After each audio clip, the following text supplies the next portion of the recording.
تاني وهنرجع نسلط الموضوع من تاني بعد المشكلة المشهورة اللي حصلت في تطبيق أوبر والمصايب اللي بتحصل من الكباتن. أنا شخصيا كان ليا تجربة فظيعة يعني مع كباتن تطبيق أوبر، ومنكرش إن فيهم ناس محترمة وكويسة جدا، بس فيهم ناس بيقعدوا يتأمروا على الأماكن. مش أوبر بس، لا، هتلاقي في بقية التطبيقات سواء كان كريم أو ديدي أو إندرايف أو أي حاجة بيتأمروا على المكان، برغم ان هما يبقى ظاهر لهم المكان ويجي خلاص باين لهم اللوكيشن انا فين والعنوان وكل حاجه ويقبلوا. ولما تقول لهم ماشي احنا بقى منتظرينكم، طب انت فين دلوقتي؟ انا في الموقع الفلاني. عايز اقول له انت بتستهبل، ما انت اتعميت، ما انت شايف اهو قابل. يجي يقول لي لا والله لا هيبقى بعيد عليا، تعرفي تعدي لي السكه الفلانيه. طب انا اعدي لك ليه؟ انا يعني طالبه التطبيق ليه؟ وبيبقى معايا مثلا والدتي راحه مثلا الدكتور، راحه المستشفى، فانت بناء على ايه انت بتقولي اعديلك في حته فين وامشي لك فين؟ طب ما انا اجيلك بقى البيت عندكم اول ما تيجي تدور العربيه وازقها لك بالمره ونطلع بيها. ففي ايه؟ بتتأمروا بناء على ايه؟ انت المفروض ظاهر لك الابليكيشن مكاني خلاص، يعني في الابليكيشن انا ظاهره لك والموقع بتاعي ظاهر لك، يبقى بتتأمروا على خيبة ايه؟ ظهرت مشكلة تانية مش تطبيق اوبر، لا، في تطبيق ديدي بقى. ايه بقى الموضوع؟ ان بنت ركبت هي ووالدتها مع احدى الكباتن بتاع التطبيق، والظاهر ان هو كان بيمشي على كيفه، مش ماشي على اللوكيشن الموجود عنده. فهي البنت يعني برضو بتحس بعدم امان او خافت او حاجه، بصراحه هو شكله يقلق شويه. ف انا عن نفسي بعد اللي حصل في الفترات الاخيره، ولما بحس ان الموضوع فيه حاجه قلق او حاجه، انا ببتدي ان انا اشارك البيانات السواق او اي حاجه مع اي حد، عشان لو حصل لي حاجه يا جماعه الحقوني.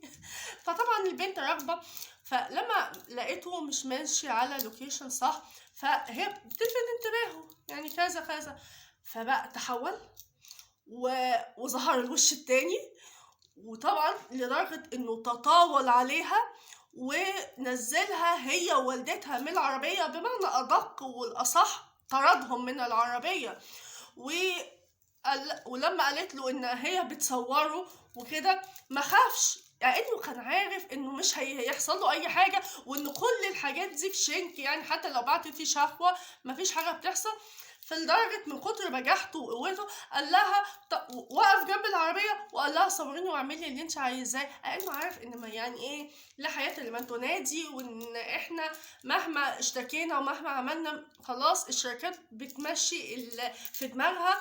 وقالت طبعا لما بعتت للشركة على اللي حصل وكده، وان يعني لازم تشغلوا ناس تعرف تتعامل مع الناس صح، وان هما يمشوا على التطبيق صح وعلى اللوكيشن صح. فطبعا ان الرد المستفز زي قبل كده، ما الرد المستفز كان لتطبيق اوبر على الحادثة البنت اللي ماتت الله يرحمها، حبيبة. لما قالوا ان يعني احنا جاري التحقيق في الشكوى ومش عارفين، ده كل ردود استفزازية جدا. فالبنت لما بعتت لشركة تطبيق ديزي فالرد كان مستفز، وقالت له يعني فيما معنى الكلام، يعني مش طبعا مش حافظة نص الرسالة بتاعتهم، بس بيقولوا مضمونها ان يعني شكرا جدا على الشكوى اللي انت بعتيها لينا، وان احنا جاري يعني التحقق منها، وفريقنا المختص هيحقق فيها يعني. وكويس ان انتي نبهتينا لحاجه زي كده، لان دوت هيبقى حاجه ضده، شكوى ضده. وان علما ان نحيطكم علما ان كل ما يبقى شكاوي قطرت ضد احدى الكباتن في النهايه هيتم طرده. يعني انتوا يا ما شاء الله عليكم مستنيين ان كل كابتن لما يجمع له كده في الجعبه بتاعته كم شكاوي من الناس، في النهايه بتضطروا ان انتوا يعني تطردوه؟ ده ايه حصل يعني؟ طب ازاي؟ انا عايزه افهم، يعني انا عايزه افهم حاجه، انت بناء على ايه؟ انتوا بناء على ايه ان كل واحد مستنيين انه يجمع كومة شكاوي من الناس؟ يعني يبهدل الناس، مش مشكلة، يشتمهم، يطردهم، يتطول عليهم، يمشي على كيفه وعلى مزاجه، مش مشكلة. المهم ان هو شغال عندهم والفلوس جايه للتطبيق. انما الناس وامانها وكده لا عادي مش مشكله، شكوى هتعدي وخلاص يا جماعة. وبعدين لإمتى هتحصل المهزلة دي؟ لإمتى احنا نبقى قاعدين خايفين ان احنا نركب اي تطبيق؟ بياخدوا فلوس وبالكتير وبياخدوا حقهم. طب ما تدونا حقنا، انتوا يعني بتاخدوا فلوس، ادوني خدمة مقابل الفلوس دي. انما انتوا يعني بتاخدوا فلوس وبس. الواحد بيبقى قاعد والله ساعات قلقان، انا ببقى قاعدة انا ووالدتي قاعدة قلقانة جوه العربية. يعني لدرجة انا ما كنتش بعمل كده، بقيت اشارك البيانات وببقى عارفة ان لو حصل اي حاجة ايه اللي هيحصل. والله العظيم ما فيش حاجة بتحصل. ويجي يقول لك لا لا لا عندهم إمارة غريبة. اقول لهم يا جماعة انا في يعني هنروح مستشفى ولا هنروح اي حاجة للدكتور، يعني مش رايحين والله للملاهي. ما انت قبلت ليه؟ لا لا اصل الدنيا صعبة والسكة صعبة وهتبقى زحمة عليا. والله يعني صعب عليك؟ وما انت بتشتغل ليه؟ فانت بتاخد حقك وبالزياده والشركه يعني، وانت قبلت خلاص ارفض. ما هي باين. ولا انت اي حاجه اول ما تظهر الطلب عندك هقبل، وبعد كده يا هختار يا لا مناسب ليا ولا مش مناسب. دي ايه ده المرقعه دي؟ لا لا يا جماعه لازم التطبيقات دي يا اما يتعادلوا ويظبطوا امورهم، لان مش الشكاوي ضدهم كتر كتير جدا.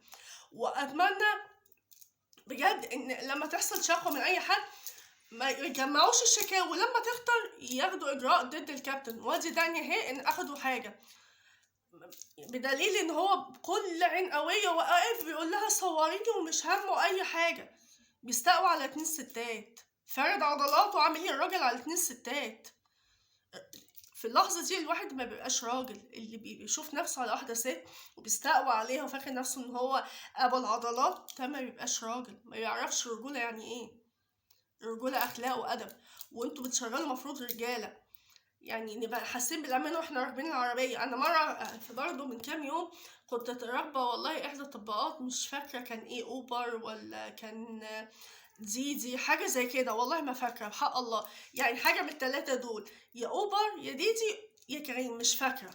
يعني حاجة منهم، لان انا اكتر الاوقات بركب من التلاتة دول. فببص لقيت السواق يا عم طب امشي من كوبري 45 واحد علشان الطريق يبقى سهل. فلقيته قعد، انا المفروض انا راكبه معاك ما اقولكش ايه اطلع منين وانزل منين، افرض انا رايحه عنوان انا معرفوش، فانت بناء على ايه ماشي على كيفك وعلى مزاجك. فده لسه من حوالي 3 4 ايام. فلقيت قال لي لا لا لا هاخد انا ثقه، هو عدى طب عدى ايه؟ انا المفروض ما اقولكش، انا ساعتها معايا مكالمه تليفون المفروض ما اقولكش. طب قلت له خلاص كمل للنهايه ناحيه المنتزه كده وكمل وانت امشي على الابلكيشن وكده. فلقيته يقول لي لا لا لا هنا هتبقى زحمه انا مش عايزه امشي في الشارع ده. ودخلنا شوارع وخنادق وحتت مقطوعه لدرجه انا قلقت وخفت، وبعت بيانات لاهلي يعني والاخت وكده، علشان انا فعلا قلقت لدرجه كنت عايز اقول له انت بتخطفنا. كنت هساله السؤال عمو والنبي اخويا الله يسترك، هو انت بتخطفنا يعني دي عمليه خطف ولا ايه؟ والله العظيم. ولدرجه بقيت قلت طب ايه اخبي الذهب ولا اي حاجه يعني، ولا الخاتم ولا ولا اقطع السلسله اخبيها ولا اعمل ايه. قلقت اقسم بالله. وحتت مقطوعه ومبقاش عارف، ويخش ويقول لي لا لا لا انا عارف الشوارع دي، وابص اللي يقول لي انا عارف الشوارع دي يخش في شارع مسدود والله العظيم. وبعد كده يرجع تاني، وبعد كده هو راجع يخبط في عربية حد تاني. وعايزه اقول له ايه ده، واحده في الملاهي بتخبط في عربيات بعض. وبقيت ابص كده وابص كده ومش عايزه اصدر خوفي لوالدتي، لان هي من النوع اللي بتخاف. انا بحاول يعني خوفي ادخله جوايا ويفضل موجود جوايا، فبس مرعوبه. وابص كده حتت يعني ايه هاديه خالص ويعني بعيد عن العمار. طب وبعدين في يومك الاسود ده ايه فين وفين؟ لما رجع وقعد يمشي من الشوارع قعدت اقول له ايه ده الشارع ده ناحيه كده قرب العصافره، بس دي مش سكتنا ده حته تانية. قال لي ايه ده لا مش هو. قلت له لا هو، انا ساعات كنت بروحه هو ده. يعني بيعدي من الشارع ومش عارف، اللي بيقول لي انا عارف الشوارع صح. بعد كده يقول لي انا غلطت غلطه عمري اني ما مشيتش من كوبري 45. طب ايه يا جماعه هو في ايه؟ هو يعني المفروض اللي احنا راكبين احنا نبقى عارفين الطريق واحنا بنوجهكم، يعني مش في ابلكيشن وفي لوكيشن بيمشوا عليه ولا ايه النظام يعني؟ والله لنا الله، هما بياخدوا فلوسهم وبس، انما اللي يحصل لنا واللي يجرالنا البنت بتقول كان ناقص حبة ويضربهم. وانتوا شايفين المنظر عامل ازاي، واقف ولا همه اي حاجة، عارف ان مهما هيحصل ولا هيحصل له اي حاجة، شغال في التطبيق وعارف ان هو مش هيحصل لهم حاجة، عشان كده بيتكلم بكل قلب قوي. يا جماعة من فضلكم التطبيقات دي يا اما تمشوا اموركم صح، يا اما صدقوني والله العظيم هنعمل لكم مقاطعة. لان انا ادفع فلوس ليه وانا خايفه؟ ادفع فلوس ليه اللي قدامي بيغلط فيا ولا بيطردني بالعربيه؟ والله اعلم ممكن يحصل حاجات اكتر من كده. مش عايزين نسمع مأساة تانية زي حبيبة، ولا زي البنت اللي حصل لها دي وطردها من العربية، ولا ربنا يصلح الحال. ومش عارفين بصراحة التطبيقات دي ايه نظامها، هنشوف. واتمنى يكون خير، لا يكون خير.